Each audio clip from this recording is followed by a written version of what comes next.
देश के बहुचर्चित चारा घोटाले के सबसे बड़े केस का फैसला आया। यह घोटाला 950 करोड़ रुपए के गबन का है, जिसमें रांची के डोरंडा ट्रेजरी से 139.35 करोड़ रुपए के गबन का मामला जुड़ा हुआ है। सीबीआई की विशेष अदालत ने 99 आरोपियों में से आरजेडी सुप्रीमो लालू प्रसाद यादव सहित 75 आरोपियों को दोषी करार दिया। वहीं 24 लोगों को बरी किया। इस केस में 10 महिलाएं भी आरोपी है। सजा का ऐलान 21 फरवरी को किया जाएगा। बता दें, इससे पहले चारा घोटाले के 4 मामलों में लालू यादव दोषी करार दिए गए थे। पहले के सभी मामलों में जमानत पर बाहर थे, लेकिन आज कोर्ट के आए फैसले से उन्हें एक बार फिर जेल जाना होगा। इस मामले में पशुओं को फर्जी रूप से स्कूटर पर ढोने की बात कही गई। यह उस वक्त का देश का ऐसा पहला मामला माना गया जब बाइक और स्कूटर पर पशु को ढोया गया था। यह पूरा मामला 1990-92 के बीच का है। सीबीआई ने जांच में पाया कि अफसरों और नेताओं ने मिलकर फर्जीवाड़ा का अनोखा फॉर्मूला तैयार किया था। गढ़वा में सड़क निर्माण में लगे रोलर मशीन को अपराधियों ने जला दिया। घटना रमकंडा थाना क्षेत्र के मंगराही गांव की है। बताया जा रहा है कि मंगराही स्कूल के बेलवादामर तक सड़क निर्माण का काम चल रहा था। बीती रात करीब 8 बजे 2 अपराधियों ने रोलर मशीन को आग के हवाले कर दिया। पिछले 1 हफ्ते से यह मशीन बेलवादामर पुल पर खड़ी थी। घटना की जानकारी मिलने के बाद रामकंडा थाना प्रभारी शिवलाल गुप्ता अपनी टीम के साथ मौके पर पहुंचे। मामले का जायजा लेकर जांच में जुट गए। उत्तर प्रदेश और पंजाब सहित 5 राज्यों में चल रहे विधानसभा चुनाव के बाद आम आदमी को महंगाई की मार पड़ सकती है। विधानसभा चुनाव के नतीजे 10 मार्च को आने के बाद पेट्रोल डीजल महंगे हो सकते हैं, क्योंकि कच्चे तेल के दाम 8 साल के हाई लेवल पर पहुंच गया है। अंतर्राष्ट्रीय बाजार में कच्चे तेल के दाम $95 प्रति बैरल के पार पहुंच गया है। एक्सपर्ट्स के अनुसार सरकार भले ही पेट्रोल डीजल की कीमतें निर्धारित करने में अपनी भूमिका से इनकार करती हो, लेकिन बीते कुछ सालों में ऐसा देखा गया है कि चुनाव के दौरान जनता को खुश करने के लिए सरकार पेट्रोल डीजल के दाम नहीं बढ़ाती है। IIFL सिक्योरिटीज के वाइस प्रेसिडेंट अनुज गुप्ता ने कहा कि आने वाले समय में अंतर्राष्ट्रीय बाजार में कच्चे तेल की कीमत $100 प्रति बैरल तक पहुंच सकती है। वहीं तेल कंपनियों ने 3 नवंबर से पेट्रोल की कीमतों में कोई बदलाव नहीं किया है, लेकिन तब से लेकर अब तक कच्चा तेल $15 प्रति बैरल से ज्यादा महंगा हो गया है। ऐसे में चुनाव के बाद पेट्रोल डीजल की कीमतों पर 15 रुपए तक की बढ़ोतरी हो सकती है। साहिबगंज जिला मुख्यालय में स्थित सदर अस्पताल पिछले 1 वर्ष से अल्ट्रासाउंड की मार से जूझ रहा है। वहीं अल्ट्रासाउंड कराने आए महिलाएं एवं पुरुष निजी अस्पताल में जाने को मजबूर है। निजी अस्पताल के प्रबंधक के द्वारा लोगों से मोटी रकम की वसूली की जा रही है। बता दें, पिछले 1 वर्ष से सदर अस्पताल में अल्ट्रासाउंड रूम में ताला लटका हुआ है। कई बार लोगों ने इस चीज का विरोध भी किया, परंतु स्वास्थ्य कर्मियों ने कोई उचित एक्शन नहीं लिया। इस संबंध में साहिबगंज के सिविल सर्जन अरविंद कुमार ने कहा कि अल्ट्रासाउंड की मशीन का कोई पार्ट्स खराब होने के वजह से अस्पताल में अल्ट्रासाउंड नहीं हो पा रहा है। दूसरी मशीन खरीदने की प्रक्रिया पूरी कर ली गई है और 1 सप्ताह के अंदर नई मशीन लग जाएगी। न्यूज़ 21 भारत के लिए साहिबगंज से मनीषा रॉय की रिपोर्ट।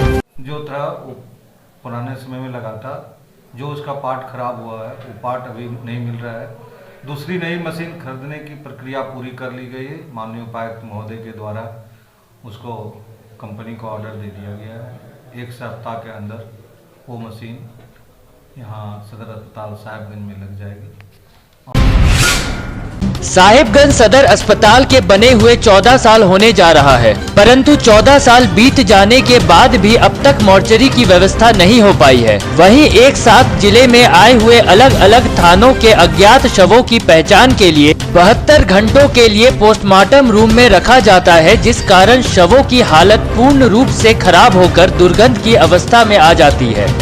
वहीं सदर अस्पताल में आए हुए लोगों को दुर्गंध से गुजरना पड़ता है। स्वास्थ्य प्रशासन के द्वारा इस वजह से उचित कदम उठाते हुए सिविल सर्जन अरविंद कुमार ने कहा कि 1 सप्ताह के अंदर मॉर्चरी की व्यवस्था कर दी जाएगी। मॉर्चरी लगने से एक साथ 2 शवों को पोस्टमार्टम रूम में रखा जाएगा, जिनसे लोगों को किसी भी परेशानी का सामना नहीं करना पड़ेगा। न्यूज़ 21 भारत के लिए साहिबगंज से विवेक कश्यप की रिपोर्ट। सब रखने के जो है मॉर्चरी रहता है, उसका भी प्रक्रिया पूरा कर लिया गया है। माननीय उपायुक्त महोदय के द्वारा उनका आदेश उनका दे दिया गया है। वो भी 1 सप्ताह के अंदर जो वेंडर हैं वो ला के लगा देंगे।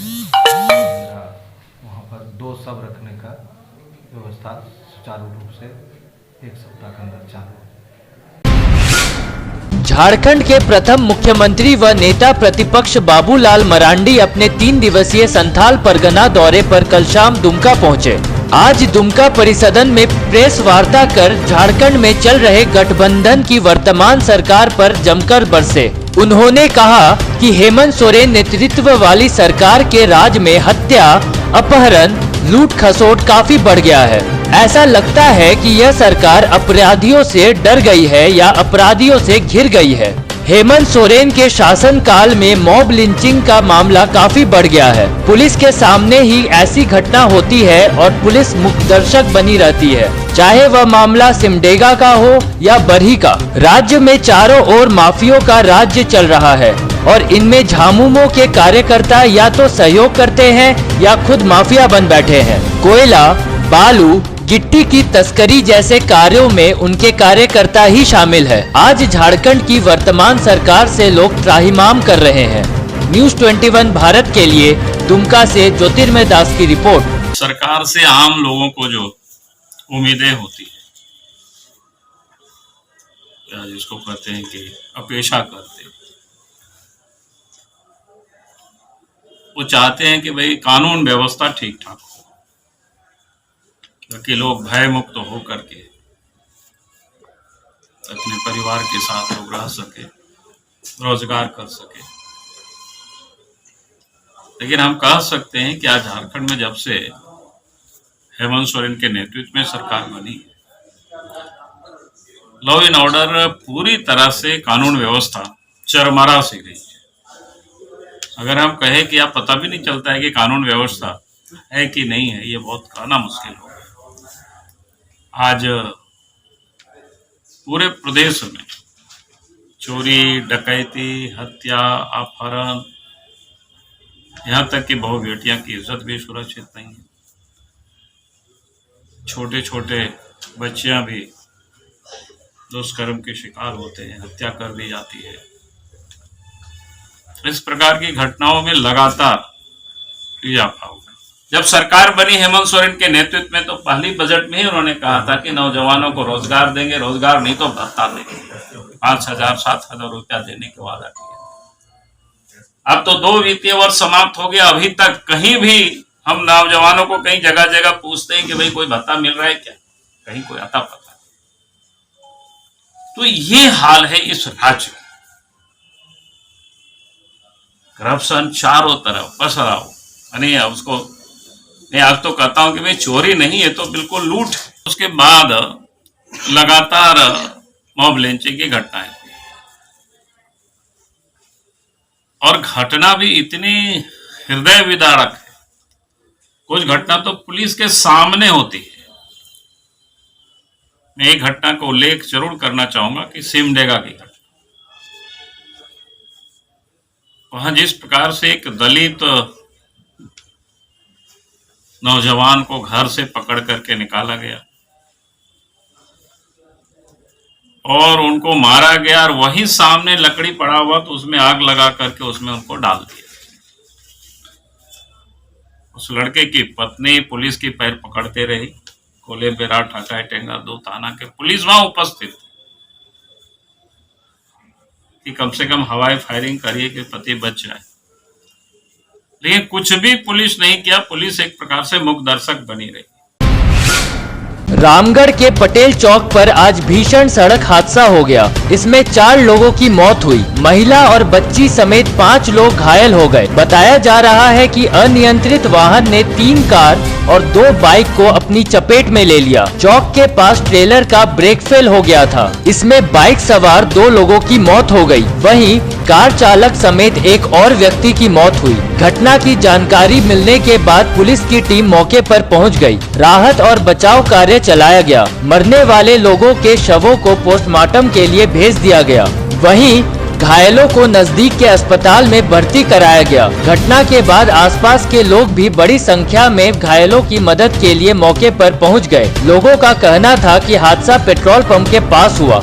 अगर अनियंत्रित ट्रेलर पेट्रोल पंप के अंदर प्रवेश कर जाती तो स्थिति और भयावह हो सकती थी। खबरों की नई अपडेट पाने के लिए आप देखते रहें न्यूज़ 21 भारत। अगर आपके पास भी कोई खबर हो जो आप हम तक पहुंचाना चाहते हैं तो 7295081412 नंबर पर भेज सकते हैं। नमस्कार।